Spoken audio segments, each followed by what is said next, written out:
Oh, hello, this is Tak Chung from Walk with Tak. Welcome to my YouTube channel. If you enjoyed this video, please like, subscribe, and share. If you have any questions regarding this video or any other video that I have posted in the past, please feel free to write to me at walkwithtak@gmail.com. And if you have any videos that you would like me to make, please let me know. And I'm looking forward to hearing from you. Several weeks ago, I was at a Chinese Asian supermarket, which is located in Aurora, in a suburb of Chicago. I was overwhelmed by all the noodles that they have. I would love to try them all, and the amount of noodles they have is absolutely overwhelming. Not only they have different kinds, but they also have many different brands as well. Now, this is only a small portion of what they have. In fact, they have about 3 or 4 more aisles just like this. I finally pick up something that I like. Actually, I have had these noodles before. This is a noodle that is a thick noodle, and it is referred to as a knife-cut noodles. Apparently, they cut the noodles by knife. This noodle reminds me very much similar to that type of noodles that one finds in chicken noodle soup. So I bought this noodle, and I decided I'm going to give it a try. And fortunately, because now I have a template for boiling noodles. In fact, the best way to boil noodles is in a wok. My 14-inch stainless steel wok is the perfect for this purpose. The wok has a large opening, so it is easy for you to manipulate the noodles. And furthermore, the water do not boil over. And so I can boil the entire package of noodles, which is about 1 pound. And this makes it easy. Now, it turned out that noodles actually are really quite good as a shelf life in terms of storing in the refrigerator. You can store noodles usually up to about maybe 10 days. So you will always have noodles available to you. Now, boiling noodles basically is the same for all different kinds of noodles. The major difference is the timing. Some noodles require longer time to boil. The thicker the noodle, the more time that it takes. Now, usually the package provides some instructions, but I normally do not. I just boil it until it reaches the texture that I want. Most time when I boil noodles, I try to boil it to a texture of al dente, because a lot of time I will cook this noodle again, and so keep it a bit firm actually is a good idea. This noodle is very easy to boil, even though it is very thick. It took about maybe 6 to 7 minutes. Now, when you boil noodles, the best thing to do is that to use a pair of tongs. So this way you can mix up the noodles. I try to mix it all the time, because if you don't, the noodle settle at the bottom of the wok is going to get burned, as like you would in any sort of a spaghetti pasta pot. Once the noodle reaches the texture that I want, I plunge them into a bowl of cold water. I'm very lucky that I pick up this huge colander, which works really nice, because it will allow me to have plenty of cold water. This will stop the noodle from cooking almost immediately. It worked really well. I use these noodles and to cook a stir-fry noodle dish, or perhaps you can call it a pan-fried noodle dish. And this is a type of noodle dish that's very popular when I was growing up in Hong Kong. And this kind of noodles, sometimes they use rice noodles. And the burnt part of the noodles is really make the noodles taste good. And the traditional wok chi is because of this burnt noodles. Now I'm going to cook these noodles in my Cucina 14-inch stainless steel wok.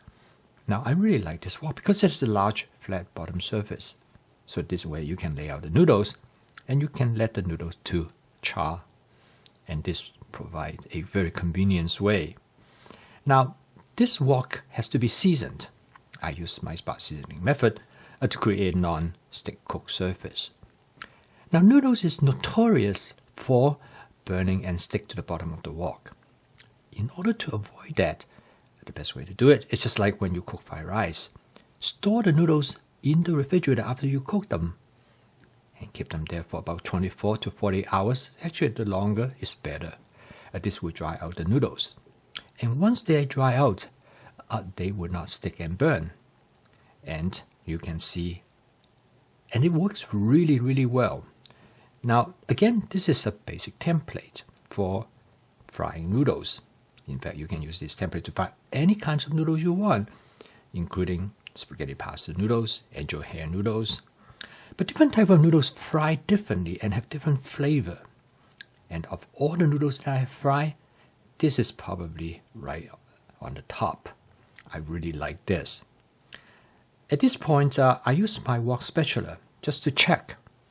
If any noodles stick to the bottom and burn, the wok spatula used as a scraper that will allow me to scrape off the noodles that has burned on the surface of the wok.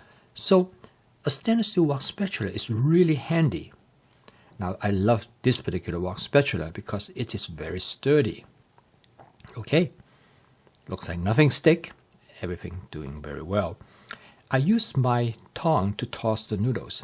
Now here is a little trick. If you want your noodles to burn and to char, and then use only a small amount of oil, but you have to agitate it constantly because otherwise it's going to burn. And in this case, it will actually create a burn flavor that you might not like. The trick is that to use just the right amount of oil, not too much, not too little. Too much oil, it will not char properly. Too little, it will burn too much. So this is kind of balance, and this is one thing great about stir frying because you can always make changes. Next, I'm going to season the noodles with my wok with tak basic seasoning mix. This will create a nice flavor for the noodles. And in this case, you can eat the noodles standalone just the way as it is. It actually makes a really great snack. And then I put some chopped scallions over it. The chopped scallion give the noodle a nice onion flavor. And together, they actually make the noodles taste really good. In fact, you don't need anything. You can just eat it the way as it is. But of course, most of the time you don't. You cook the noodles as a supplement, as a source of carbohydrate to a meal that you will include other food ingredients. Now, in this particular case, after I cook the noodles, I set it aside. And because of this noodles, I'm going to cook another dish. Now, this is usually the case how I cook my noodles. I very rarely just eat the noodle by itself.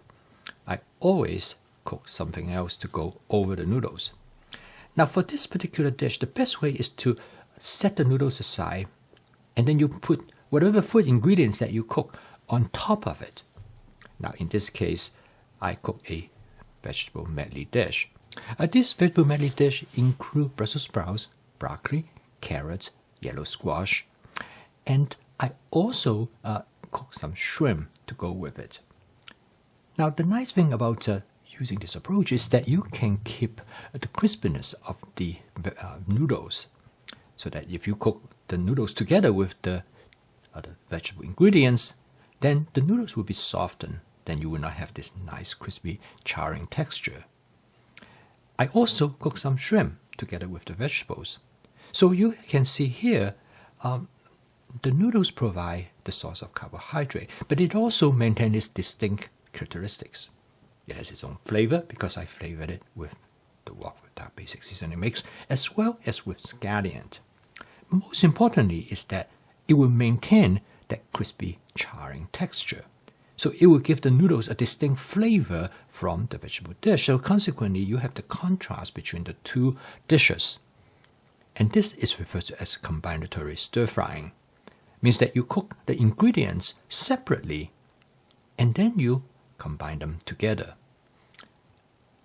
This is the best way to create interesting flavor in a dish. And quite often, the most interesting aspect when you stir fry a dish, or any type of dish, is to maintain the distinct flavor of the individual ingredients. So last but not the least, I garnish the dish with some fresh bell pepper. Again, I do not cook the bell pepper because I love the distinct flavor of the bell pepper. When you don't cook the pepper, they remain that crispy texture, which I really enjoy. Now, I post a video each day because I want to show you it is possible to cook every day. Now, I cook this dish in less than actually about 15 minutes from start to finish. And this provides me with a really nice meal. So the fast cooking system will allow you to make home cooking as part of your daily routine, and you will find your cooking is interesting, creative, fun, and enjoyable. So if you'd like to learn more about my fast cooking system, please subscribe to this YouTube channel. So keep on cooking. I will see you tomorrow.